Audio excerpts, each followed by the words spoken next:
When Mum arrived home later, I wanted to ask her about her competitive bodybuilding. I mean, I was interested.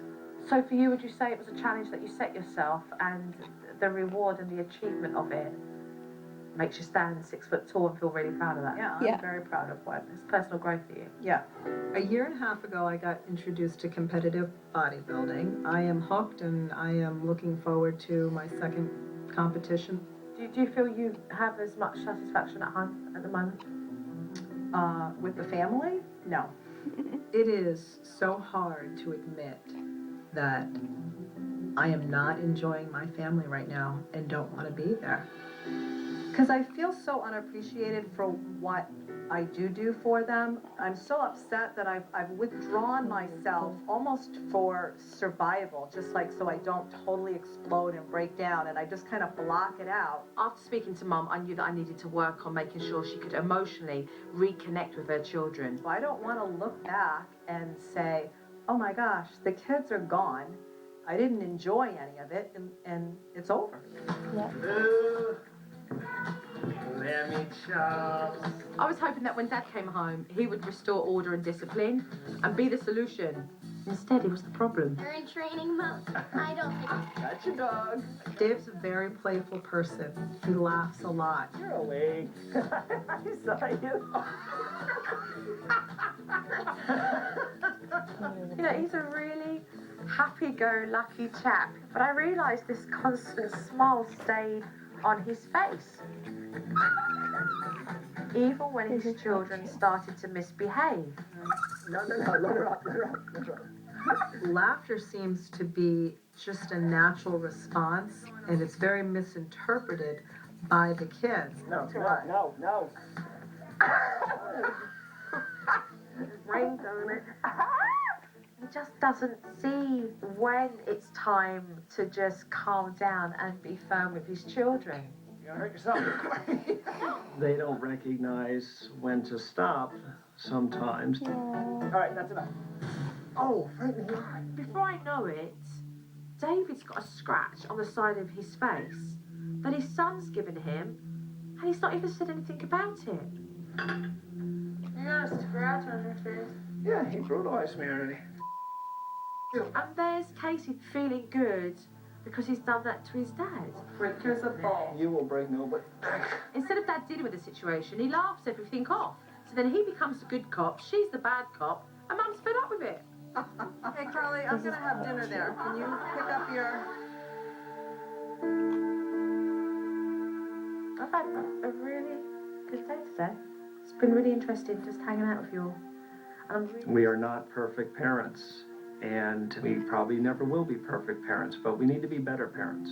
Get some sleep tonight so that we can be up early tomorrow and have our talk. Our greatest fear is that behaviors that we see now will escalate into behaviors that we will no longer be able to control. Good night. Good night, thank you. Bye-bye.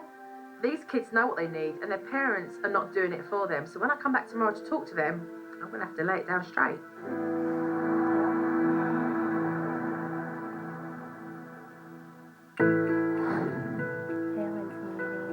The first thing I want to talk to you both about is discipline and your lack of consistency. When did you both make a choice to not follow through on the discipline you had placed in the house? What are the rules? What is it? I mean... It varies day to day. I don't think we've sat down and discussed yet. Well, the rules shouldn't vary. I know, but they do. We don't want them swearing at us. That should remain consistent. This is my point. You know, just now I bring up what's the rules and you're like, well, they vary and, well, they shouldn't. But fundamentally, you guys should have spoke about rules and conduct. If we don't address what needs to be dealt with, we're going to have kids that are going to spiral out of control. And it's bad now. Agreed. Dad, let's talk about yourself. You know, you've got a great personality. You are sunshine.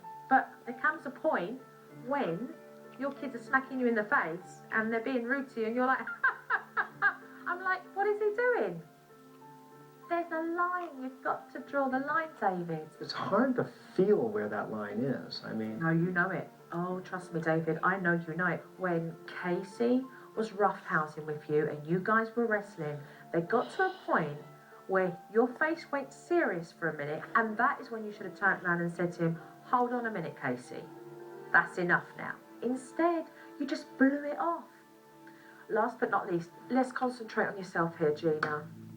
It's sad when I hear you turn around and say, I'm discouraged. I don't really want to spend time with my kids. Well, that is sad. I'm not happy to admit that. It's just somewhat true right now because the behavior that's displayed on a regular basis is not enjoyable. But if you're not doing anything to change that, cancelling out that behaviour that we see, how can you be the mother that enjoys being around her kids?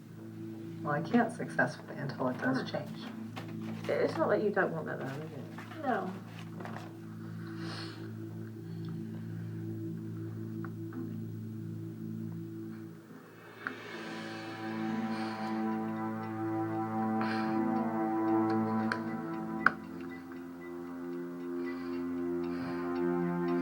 I know I have to make some changes, and I want to, obviously. I wouldn't be here.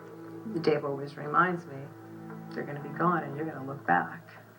Then you're not going to feel very good about the fact that you didn't enjoy your kids. I don't want to.